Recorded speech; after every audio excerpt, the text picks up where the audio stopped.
Welcome to the English Wala's Spoken English classes, video number 4.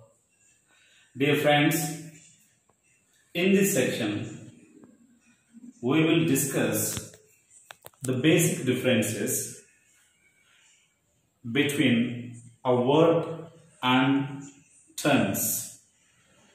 What is a verb and what is a tense? And one more aspect, very important, which most of our students and teachers are missing out. That is the aspect. Now we will deal with these three things in our video class.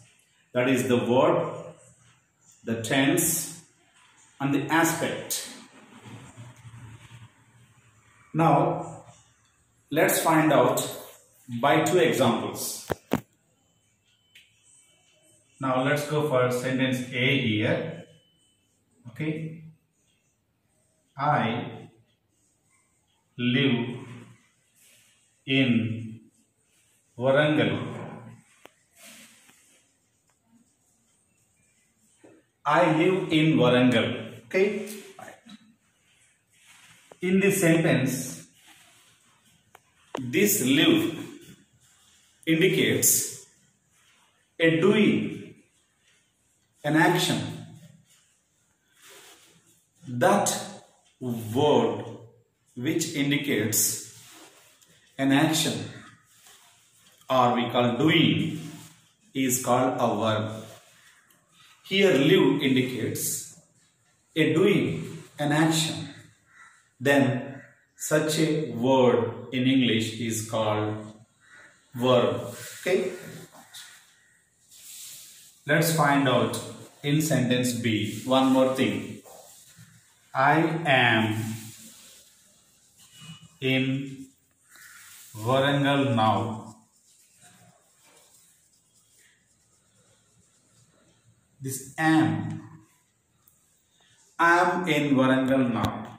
This am indicates where you are, your condition. That is in grammar called being or your state of being. So your state of being, that means in which condition you are or where you are or how you are. Okay.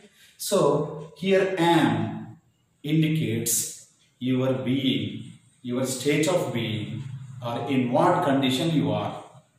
So this is also a verb.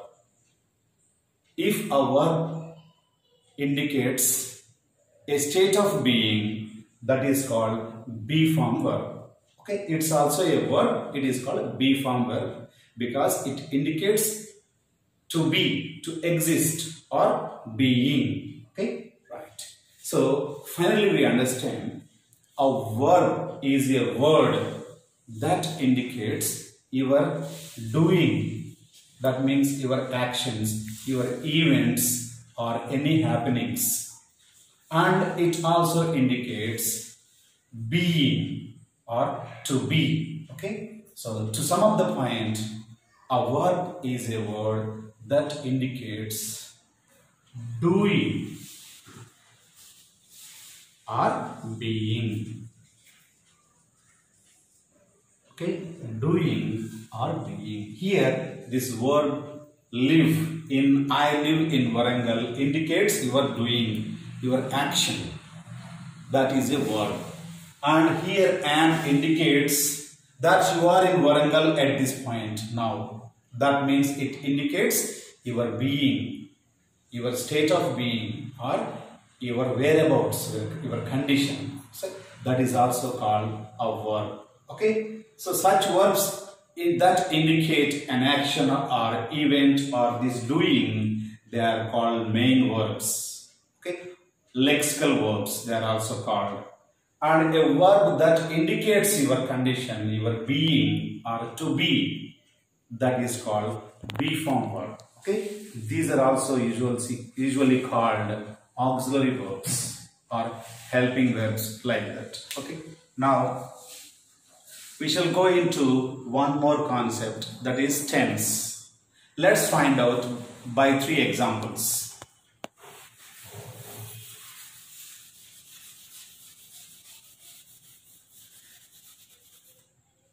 Now see these three sentences. The first one is I am living in Warangal. I underline this one. I lived in Mumbai in my childhood.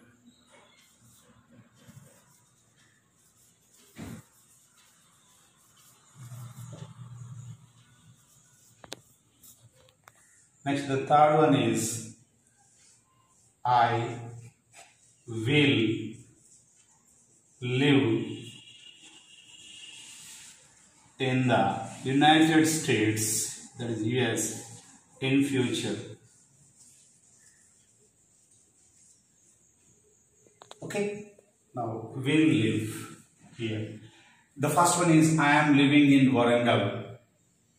I lived in Mumbai in my childhood.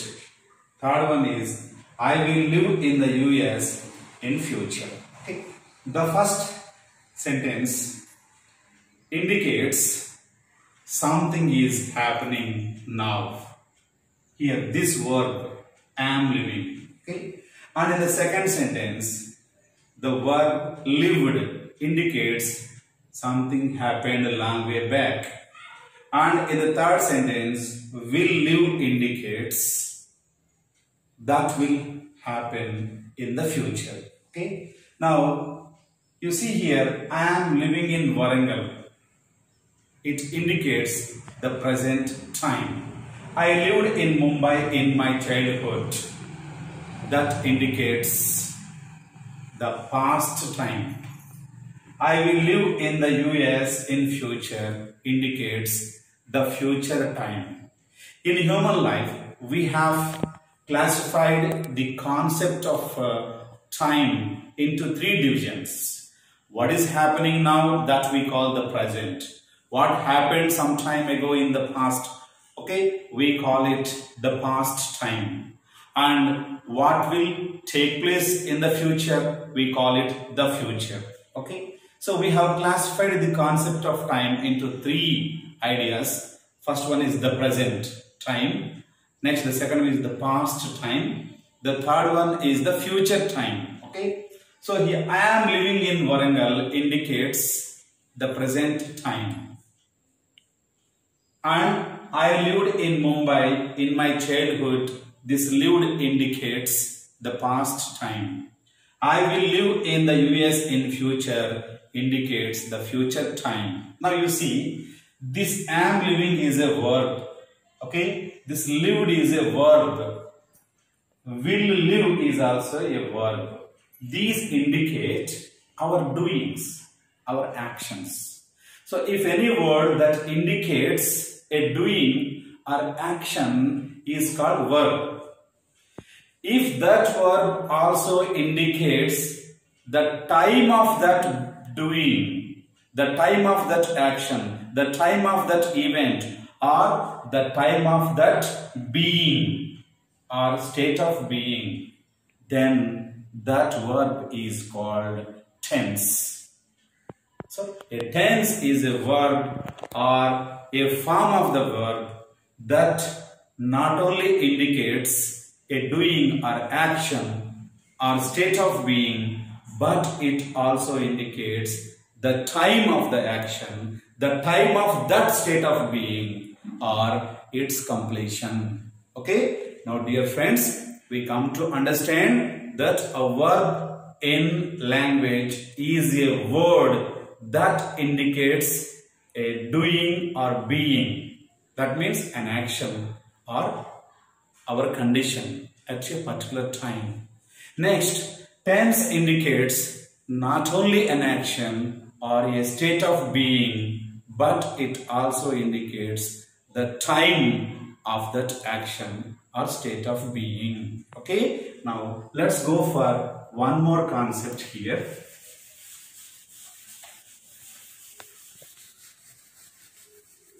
Dear friends, now you see the two sentences here, okay? Right. I was taking my meal. Okay? I took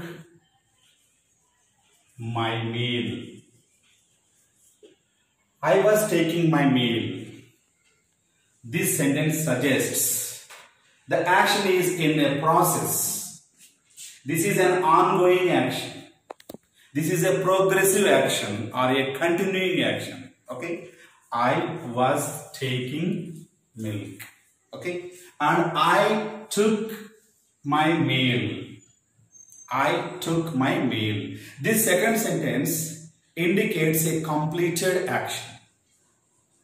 Okay? Now, when a verb tells about the time of an action or the time of the state of being, that means when it happens, then it is called tense. Okay? If that verb also indicates whether an action is a continuing one or a completed one, then that is called the aspect. Okay? Here you see, this is was taking is said to be in the continuing process or ongoing process. Okay? It is a process. And this is the continuing one, progressing one. Okay? And this one is took. Okay? It indicates a completed one. So a verb, if it indicates a continuing process, it is said to be imperfective aspect. Imperfective aspect. This one. Imperfective aspect. Okay? So when the verb says that something is continuing or something is completed, that is called aspect. Okay? If it is in the continuing process, ongoing process, progressive process, that is called imperfective aspect. Okay? Imperfective aspect. Okay. Next one. If the verb says something is a completed one, a perfect one, the whole one, then it is called the perfective aspect. Perfective aspect. So, remember friends, if it is a completed action, that is perfective aspect. If it is a process or ongoing process or one that is in continuation, that is called imperfective. Okay? Right. So here we have got two types of aspect. But the English grammarians developed four types of aspect. Okay? We shall deal with them in our next video lesson. But one surprising fact I will tell you, dear friends, this aspect, this imperfective aspect, this perfective aspect, okay, was first proposed, developed by an Indian grammarian by name Yashka. Okay, Yashka lived in the 5th century and he composed a great treatise, a book on Sanskrit vocabulary. Okay, that was called Nirukta. That Nirukta is one of the 6 Vedangas. The Vedangas are the explanations or extensions of knowledge on our 4 Vedas. Among the 6 Vedangas, that Nirukta is one. That was composed by one of the greatest Sanskrit scholars, Yashka, who lived in the 5th century. Okay? He was the first man who composed a Naigantika or dictionary in the human history of knowledge. Okay, that Yashka proposed this concept of aspect in his scholarly book Nirukta. Okay, in that book he proposed aspect as existing in two forms. One is bhava and the second one is murta.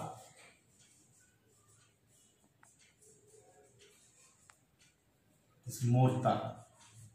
Okay, and bhava is a process like the imperfective aspect.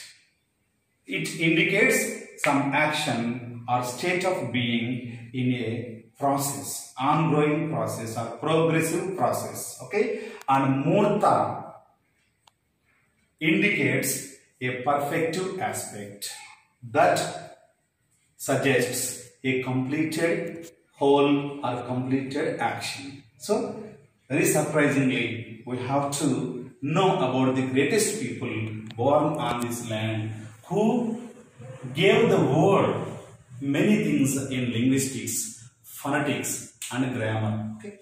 So, there was a book published in 1990 by Oxford University Press. The name of that book is The Word and the World, India's Contribution to the Study of Language. It was written by Bimal Krishna Mathelal.